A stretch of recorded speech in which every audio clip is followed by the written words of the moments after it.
जनसभा को संबोधित करते नजर आ रहे हैं। गोरखपुर दौरे पर हैं सीएम योगी आदित्यनाथ और यहां पर जनसभा को संबोधित करते नजर आ रहे हैं। इसी के साथ कई बड़ी बातें उनके द्वारा जनता को कही जा रही हैं। आपको बता दें कि इस समय गोरखपुर में जो सियासी हलचल देखने को मिल रही है, लगातार सीएम योगी आदित्यनाथ लोगों के बीच पहुंचकर बातचीत करते नजर आ रहे हैं, अधिकारियों के साथ संवाद करते नजर आ रहे हैं और लगातार 2027 चुनावों को लेकर बेहद एक्शन मोड में नजर आ रहे हैं।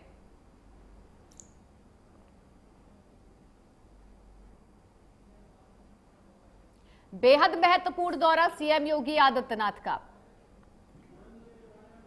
विकास कार्यों की माननीय विधायक श्री राजेश त्रिपाठी जी, माननीय विधायक श्री महेंद्र पाल सिंह जी, माननीय विधायक श्री फतेह बहादुर सिंह जी, माननीय विधायक डॉक्टर बिमलेश पासवान जी, माननीय विधायक श्री श्रीराम चौहान जी, माननीय विधायक श्री श्रवण निषाद जी, राज्य महिला आयोग की उपाध्यक्ष श्रीमती चारू चौधरी जी, भारतीय जनता पार्टी के जिलाध्यक्ष श्री जनार्दन तिवारी जी, महानगर अध्यक्ष रमेश प्रताप गुप्ता जी, महानगर संयोजक श्री राजेश गुप्ता जी,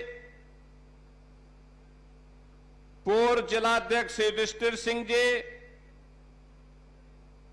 उत्तर प्रदेश सरकार के सलाहकार श्री अवनीश अवस्थी जी, आज के इस कार्यक्रम में उपस्थित भारतीय जनता पार्टी के हमारे सभी पदाधिकारीगण, विभिन्न व्यापारिक सामाजिक संगठनों के सभी पदाधिकारीगण, भारी संख्या में उपस्थित गोरखपुर के सभी उपस्थित बहनों और भाइयों, नौजवान साथियों एवं प्यारे बच्चों, आज गोरखपुर को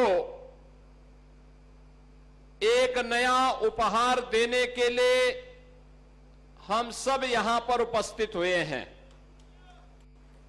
और यह अवसर है जब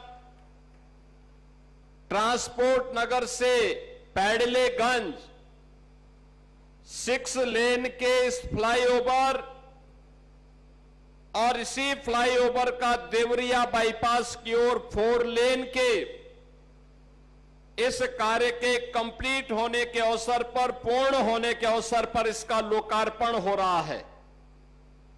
इसकी कुल लंबाई 2658 मीटर इसकी फ्लाईओवर की लंबाई है और यह 429 करोड़ रुपए में बनकर के तैयार हुआ है।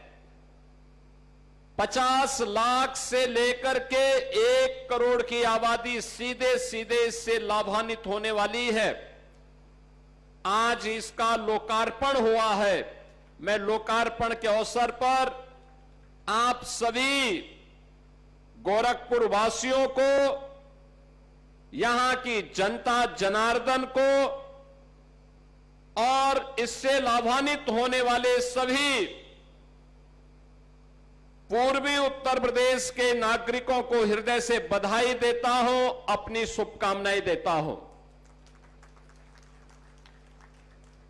बहनों और भाइयों, इसके साथ ही 278 करोड़ रुपए की लागत से कसिया मार्ग यानी पैडलेगंज चौराहे से फिराक गोरखपुरी चौराहे तक 4 लेन में चौड़ीकरण सुदृढ़ीकरण का कार्य भी इसका लोकार्पण हो रहा है और ये मार्ग ही कसिया मार्ग है और कुशीनगर के भी माननीय सांसद जी यहां पर बैठे हुए हैं। रवि किशन जी कह रहे थे कि ये बिना बताए क्यों आ गए। अब उनकी समझ में आएगा कि विजय दुबे क्यों आ गए, क्योंकि उनके यहां जोड़ने वाला वह मार्ग है। इसके साथ ही 104 करोड़ रुपए की लागत से एयरफोर्स स्टेशन गोरखपुर में एक नए एमईएस ऑफिस कॉम्प्लेक्स और उनके इंफ्रास्ट्रक्चर शिफ्टिंग के कार्य को निर्माण कार्य पूरा हुआ है और साथ ही साथ गुलरिया में पुलिस के बैरक और हॉस्टल के निर्माण के कार्य का भी आज उद्घाटन हो रहा है। नए कार्यों की श्रृंखला में गोरखपुर में नंदानगर पुलिस चौकी से शमशेर गेट यानी आकाश बिहार डोमेस्टिक एरिया तक मार्ग पर पड़ने वाले यहां पे वाल लेवल क्रॉसिंग है तो अंडरपास और सर्विस रोड के निर्माण का शिलान्यास का कार्य भी हो रहा है, जिसकी लागत लगभग 75 करोड़ रुपए है। 50 करोड़ की लागत से गोरखपुर में हम लोग स्मार्ट सिटी योजना के अंतर्गत एक साइंस म्यूजियम का निर्माण कार्य प्रारंभ करने जा रहे हैं।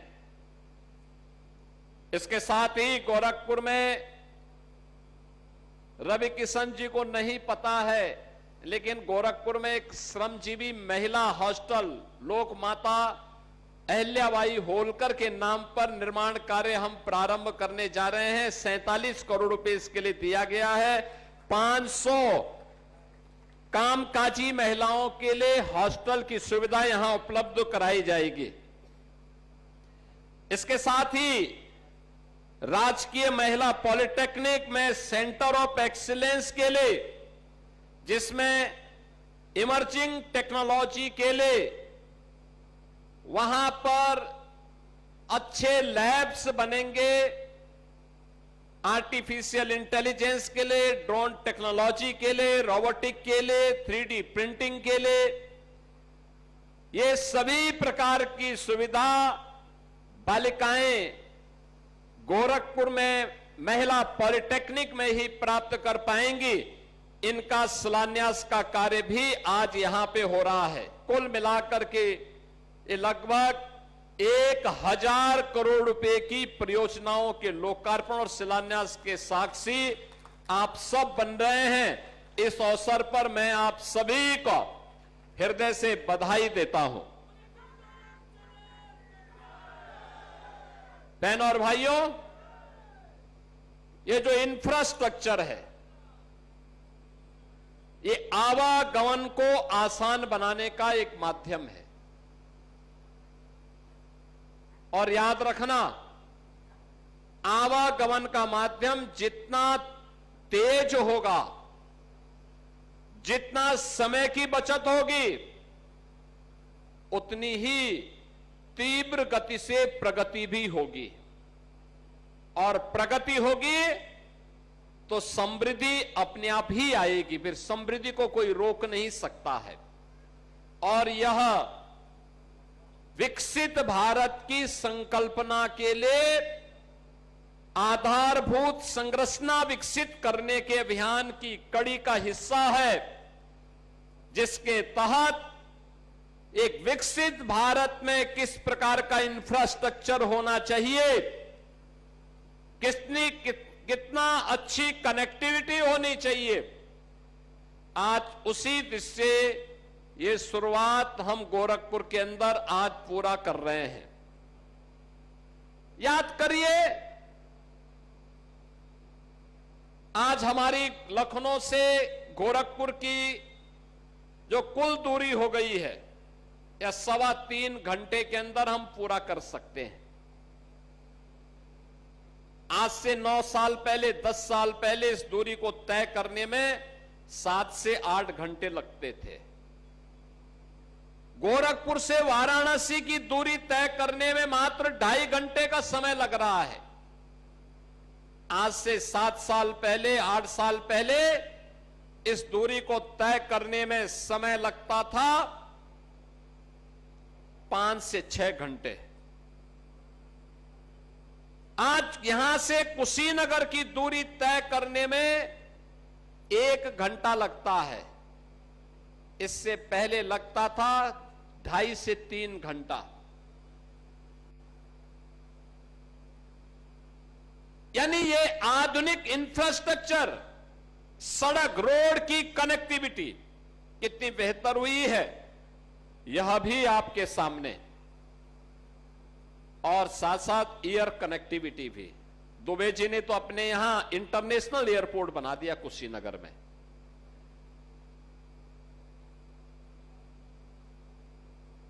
गोरखपुर में 14 फ्लाइट गोरखपुर से चल रही हैं। पता ही नहीं लगता कि रवि किशन अभी यहां है कि मुंबई में है। एयरक्राफ्ट में बैठे मुंबई, सुबह ब्रेकफास्ट वहां किया, दोपहर में गोरखपुर, फिर दोपहर में 1 घंटे 2 घंटे गोरखपुर में रहे, फिर मुंबई।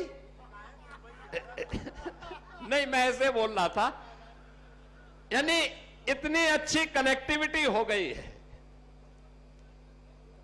और रेलवे, अब वंदे भारत भी है, अमृत भारत भी है, अच्छे स्टेशन बन रहे हैं। यानी कनेक्टिविटी अच्छी हुई है और सुविधाएं भी बढ़ी हैं। इंसेफ्लाइटिस से पहले मौतें होती थी, बीमारी यहां की नियत बन चुकी थी। मासूम बच्चे इसी सीजन में हजारों की संख्या में इंसेफ्लाइटिस की चपेट में आते थे। लखनऊ में बैठी हुई सरकारों के कानों में जूं नहीं रेंगता था,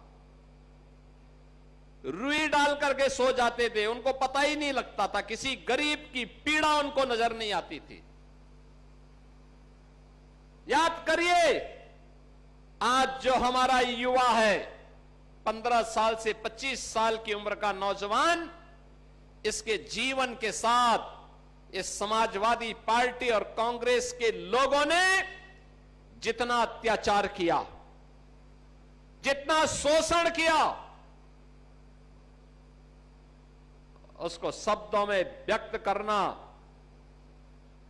वास्तव में इनकी सच्चाई को दिखाना, सबके सामने दिखाना होता है। यहीं पे आज से 7 साल पहले तक हजारों की संख्या में बच्चे इंसेफ्लाइटिस की चपेट में आते थे।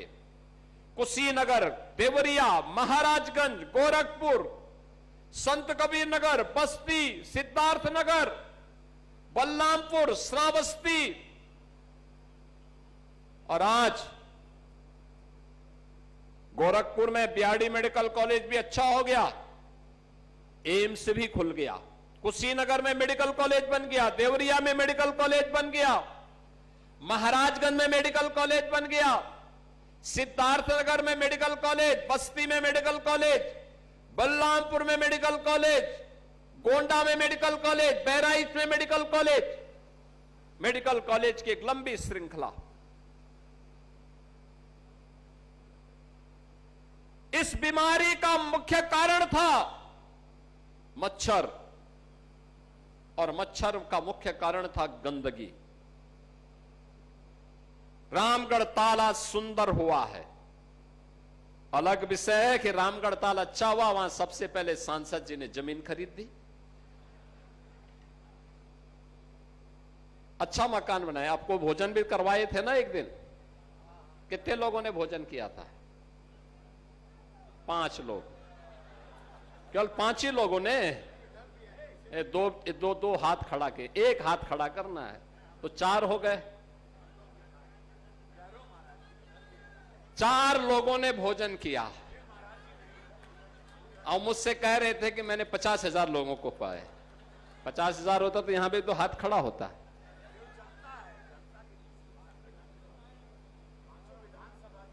अब रामगढ़ ताल आज से 10 साल पहले क्या स्थिति थी? सुनसान था, गंदगी थी, मच्छर थे, और किसी की हत्या कोई अपराधी करता था वहां फेंक के चला जाता था, पता ही नहीं लगता था। और आज पर्यटन का सबसे बड़ा केंद्र है। देर रात्रि में हजारों की संख्या में लोग परिवार के साथ घूमते हुए दिखाई देते हैं, हजारों की संख्या में। आज पर्यटन का कितना अच्छा केंद्र बना है, कितना बेहतरीन केंद्र बना है। हमारी सोच अच्छा करने की थी, हमने अच्छा करके दिखा दिया। ये डबल इंजन की सरकार ने प्रधानमंत्री मोदी जी के मार्गदर्शन में, भाई रवि किशन जी का भी तो योगदान होगा उसमें, थोड़ा बहुत ताली तो बजा दो उनके लिए थोड़ा बहुत। वे फिल्मों की शूटिंग करते हैं, इसलिए करते हैं जिससे आपको फ्री में फिल्म दिखा सके। कभी दिखाया फ्री में? कभी दिखाया? दिखाएंगे, वो भी दिखाएंगे। अगले लोकसभा चुनाव के बाद फ्री में दिखाएंगे। लेकिन अब वहां की उसके किनारे फिल्में बन रही हैं, लोग घूमने के लिए आते हैं, हजारों लोगों की आजीविका उससे चल रही है, और ताल पर्यटन का भी और आजीविका का भी एक माध्यम बना है, नौजवानों के लिए एम्प्लॉयमेंट का माध्यम बना है।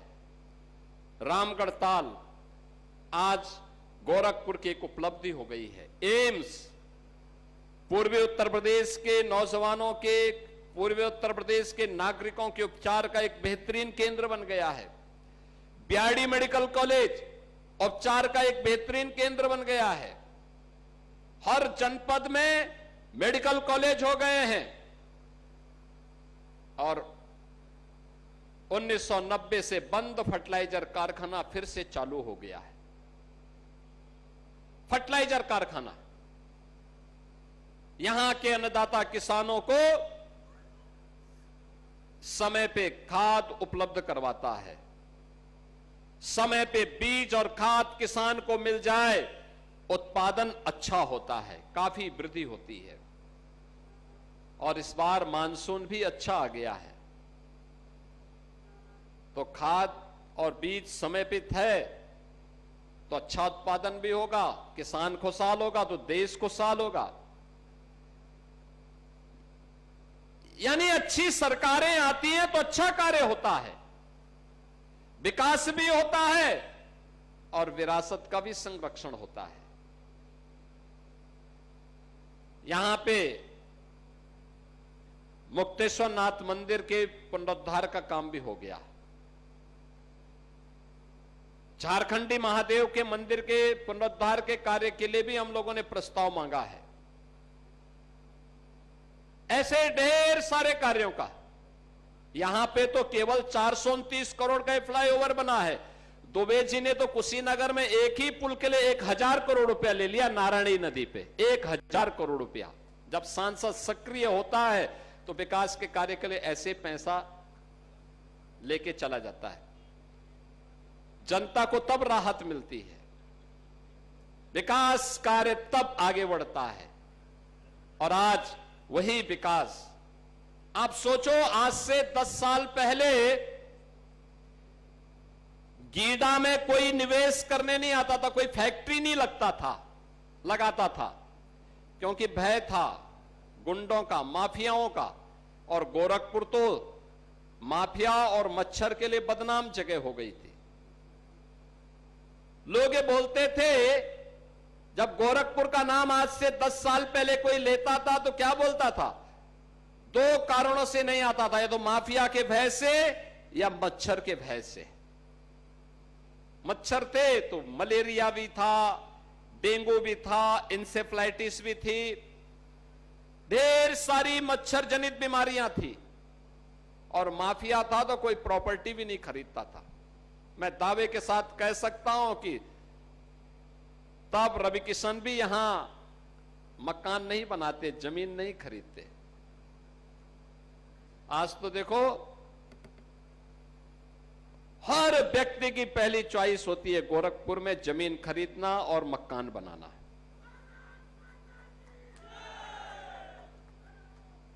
अच्छा कार्य होता है तो सब अच्छा ही अच्छा होता है। और अब लोगों ने निवेश करना भी प्रारंभ कर दिया। सुरक्षा का माहौल मिला तो निवेश भी हुआ। कितना अच्छा निवेश हुआ। 50,000 नौजवानों को अकेले गीडा में जो उद्योग लगे हैं, इनमें नौकरी मिली है, रोजगार मिला है। बंद कारखाने फिर से प्रारंभ हुए हैं। 2007 से लेकर 2017 तक 10 वर्ष में समाजवादी पार्टी, बहुजन समाज पार्टी और कांग्रेस के गठबंधन ने प्रदेश की 29 चीनी मिलों को बंद किया था और हम लोगों ने, यानी उन्होंने 29 चीनी मिलों को उन्होंने बंद भी किया और 21 में से 21 को बेच भी दिया था औने पौने दाम पे। पडरौना की चीनी मिल मात्र 2 करोड़ में बेच दी गई, जबकि उसकी केवल जमीन स्क्रैप का ही केवल देखते इससे कई गुना पैसा मिलता और जमीन की कीमत वहां पे लगभग 200 करोड़ थी।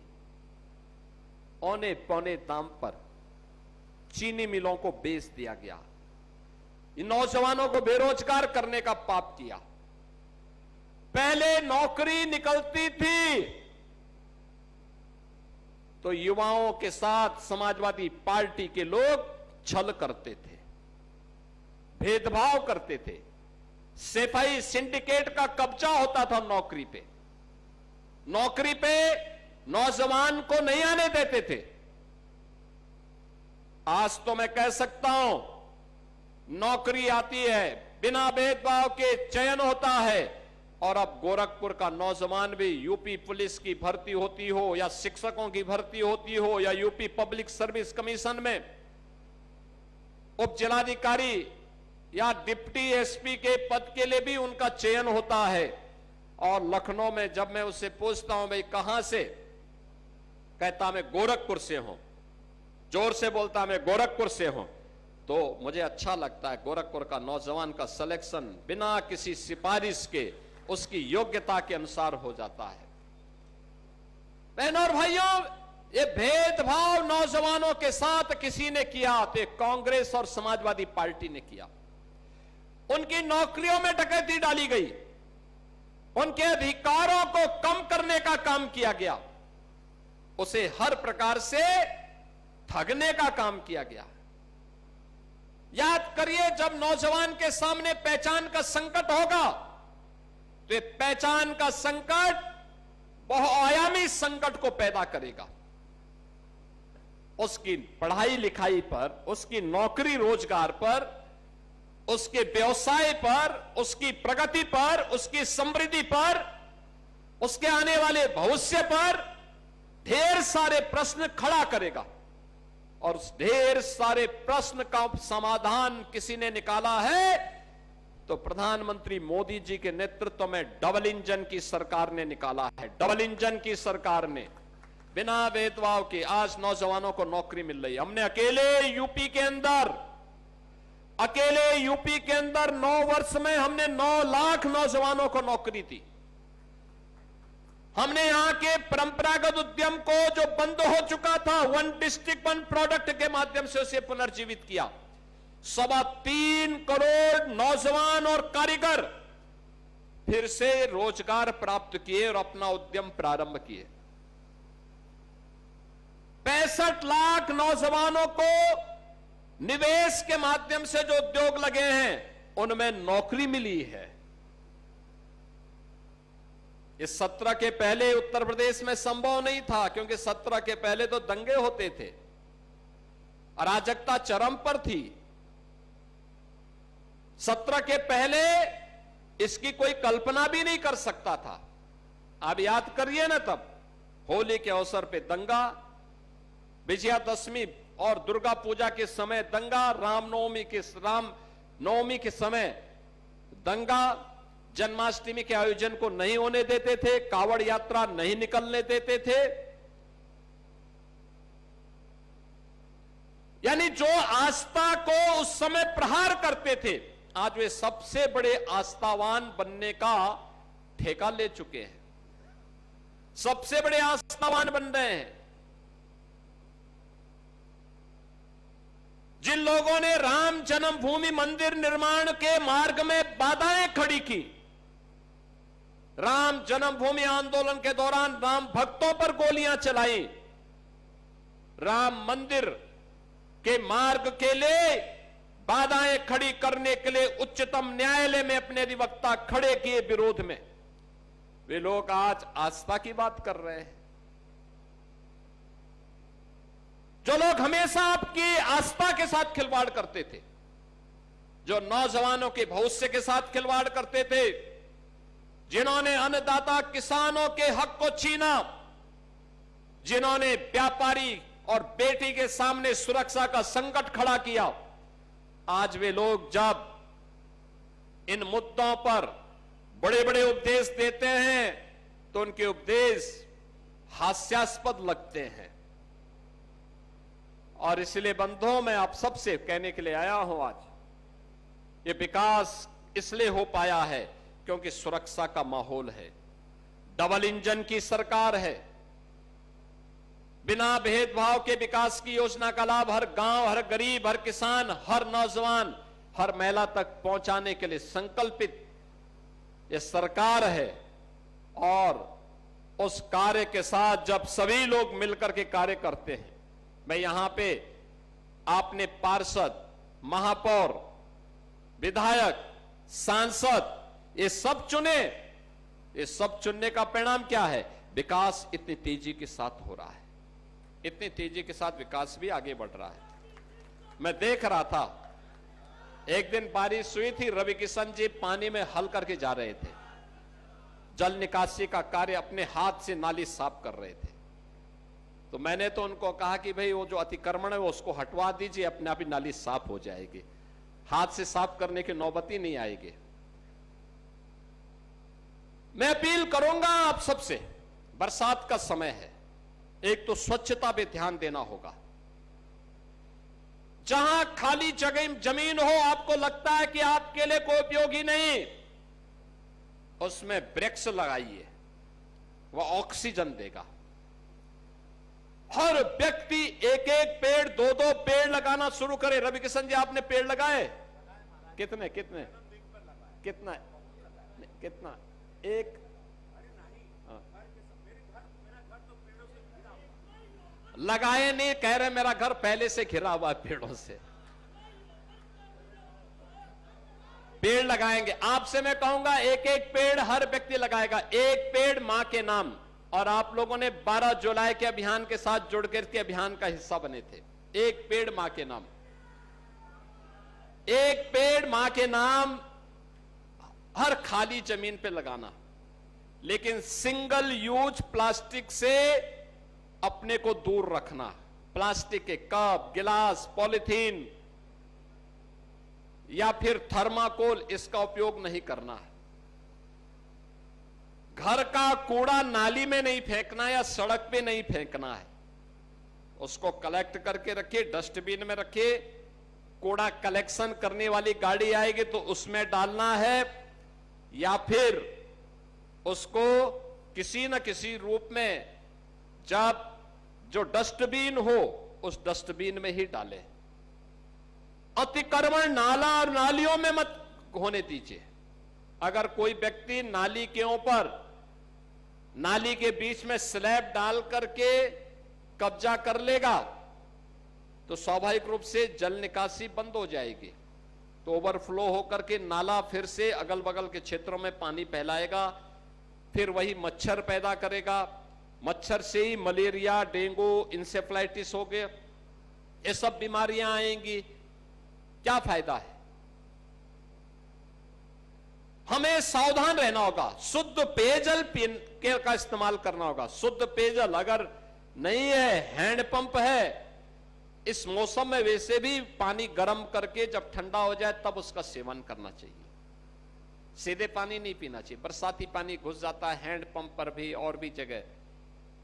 तो शुद्धता का ध्यान रखना, इससे किसी भी प्रकार की पेट जनित बीमारियां या विषाणु जनित बीमारियां नहीं किसी व्यक्ति को होगी। थोड़ा जागरूक रहना पड़ेगा स्वास्थ्य के प्रति, स्वच्छता के प्रति। लोगों को भी इसके प्रति सक्रिय बनाना पड़ेगा। अगर हम सब इस दिशा में कार्य करेंगे तो मुझे लगता है कि बरसात के समय में हमारी सक्रियता, हमारी जागरूकता बहुत सारे कार्यक्रमों को आगे बढ़ाएगी। और उस अभियान का हिस्सा बनने के लिए खाली जगह में जहां भी वृक्षारोपण के कार्यक्रम हो सकते हो, एक बार कभी यहां के सांसद जी, विधायक जी, महापौर जी, पार्षद और इन सब के साथ मिलकर के आपको भी अपना योगदान देना चाहिए। जो पेड़ लगाए गए उसकी सुरक्षा भी करनी है, ट्री गार्ड लगा लो, किसी को उखाड़ने मत देना, क्योंकि कुछ लोग उखाड़ने में विश्वास कर देते हैं, वो नहीं करने देना है, क्योंकि ये पेड़ हमें छाया भी देगा, फल भी देगा और जीने के लिए ऑक्सीजन भी देगा, बेहतरीन सुविधा उपलब्ध करवाएगा। तो ये सभी कार्य एक साथ मिलकर के हमें आगे बढ़ाने हैं और मेरा मानना है कि जैव विविधता का संरक्षण, और आप तो गोरखपुर वासी इस दिशा में बहुत सौभाग्यशाली हैं, इधर रामगढ़ ताल, उधर चिल्वा ताल, एक तरफ राप्ती नदी, उधर गोर्रा नदी, कितना जल है, जल ही जल है, चारों ओर जल ही जल। दुनिया के अंदर इतना जल संसाधन किसी के पास नहीं है जितना आपके पास है, लेकिन उसका उचित उपयोग करना, दुरुपयोग नहीं, लेकिन बरसात के एक एक बूंद पानी का उपयोग करना, उसके संरक्षण के लिए भी कार्य होना चाहिए। ऊपर जल जमाव न हो, लेकिन रेन वाटर हार्वेस्टिंग के माध्यम से उसको हम संरक्षित कर सकते हैं, छोटे छोटे प्लांट लगा सकते हैं, बहुत खर्चा नहीं है, थोड़ा सा प्रयास, आपका थोड़ा सा प्रयास उसको एक मजबूती के साथ आगे बढ़ाने में योगदान दे सकता है। जो विकास आज गोरखपुर में हो रहा है, हर विधानसभा क्षेत्र में, पिपराइच, कैंपियरगंज, सैजनवा, चोरी चौरा, खजनी, बांसगांव, चिल्लूपार, इन सभी विधानसभा क्षेत्रों में ऐसे ही विकास के कार्य तेजी के साथ आगे बढ़े हैं, तेजी के साथ आगे बढ़े हैं। जो प्रधानमंत्री जी बार बार कहते हैं विरासत और विकास का समन्वय, ये विरासत और विकास का समन्वय उसी क्रम का हिस्सा है जहां पे हम अपने पूर्वजों के प्रति, देवी देवताओं के प्रति कृतज्ञता ज्ञापित करते हैं। इन अभियानों के माध्यम से हर विधायक, हर सांसद किसी न किसी मंदिर के पुनरुद्धार के कार्य को आगे बढ़ा रहा है, किसी न किसी स्कूल के कायाकल्प या प्रोजेक्ट अलंकार में उसके सुंदरीकरण के कार्यक्रम को आगे बढ़ा रहा है। ये जागरूक जनप्रतिनिधि जब चुनते हैं आप, तब परिणाम आते हैं, और उसी परिणाम को देने के लिए आज ये मंच यहां पर आया है। आप सब की जिम्मेदारी है, हम सब की जिम्मेदारी है, अच्छा कार्य होता है तो उसके संरक्षण की जिम्मेदारी भी समाज को लेनी चाहिए। समाज जागरूक प्रहरी बन करके उसके संरक्षण की जिम्मेदारी भी ले। इतना अच्छा वर्ल्ड क्लास इंफ्रास्ट्रक्चर मिल रहा है, आने वाले समय में इसका लाभ यहां के लोग लेंगे, पूर्वी उत्तर प्रदेश के लोग लेंगे। जो मैंने पहले भी कहा, इस 6 लेन का, ट्रांसपोर्ट नगर से पैरलेगंज तक 6 लेन का जो फ्लाईओवर बना है, और यही देवरिया बाईपास को 4 लेन का हुआ है, ये लगभग 450 करोड़ रुपए की लागत से बना तो है। 50 लाख से अधिक की आबादी इससे लाभान्वित होने वाली है। इतनी बड़ी आबादी के लाभ के लिए अब आसानी से यहां पे रुस्तमपुर में, आजाद चौक पे, ट्रांसपोर्ट नगर में किसी को भी जाम में नहीं फंसना होगा। और हमारा प्रयास होना चाहिए कि हम सार्वजनिक जमीनों पर अतिक्रमण से बचें, उन्हें आवागमन के लिए छोड़ें। आवागमन जितना आसान होगा, जितना तीव्र होगा, उतनी तीव्र गति से हम अर्थव्यवस्था को आगे बढ़ाने में सफल होंगे। आज के इस अवसर पर जब यहां पे आज हम सब लगभग 1000 करोड़ रुपए की इन परियोजनाओं के लोकार्पण और शिलान्यास के लिए यहां पर उपस्थित हुए हैं, मैं इन सभी परियोजनाओं का गोरखपुर महानगर वासियों को, पूर्वी उत्तर प्रदेश वासियों को हृदय से बधाई देता हूं और विश्वास करता हूं हम सब मिलकर के विकास के इन कार्यक्रमों के माध्यम से न केवल वर्तमान को बल्कि आने वाले भविष्य को भी बेहतर बनाएंगे। प्रधानमंत्री जी के विकसित भारत और आत्मनिर्भर भारत की संकल्पना को पूरा करने में अपना योगदान देंगे। मैं आप सभी को इन सभी परियोजनाओं की हृदय से बधाई देते हुए जय हिंद, जय जय श्री राम।